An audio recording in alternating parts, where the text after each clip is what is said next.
uličnoj gimnastici, novoj vrsti treninga koja je besplatna, a vrlo učinkovita.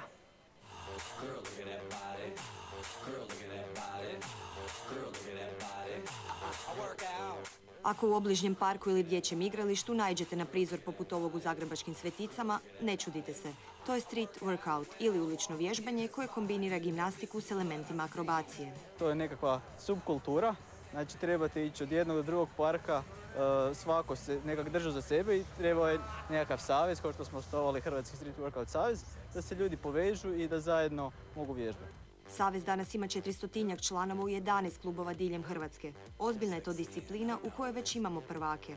Pa ja se bavio prvo borilačkim sportom i onda sam čisto radi snage počeo vježbati ovakve vježbe, ali mi se nakon nekog vremena počelo jako sviđati šta su dečki radili i tako sam počeo.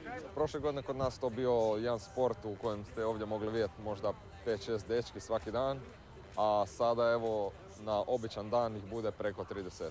Čeličnom voljom do čeličnih mišića. Njihovo tijelo je dokaz. Pozvali su me da ih testiram. Vrhunska forma rezultat je višesatnih svakodnevnih treninga koje prakticira i nježniji spol.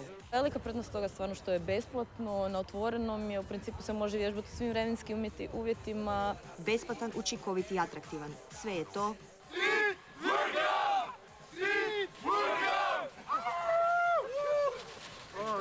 Bio je to regionalni dnevnik. Ostanite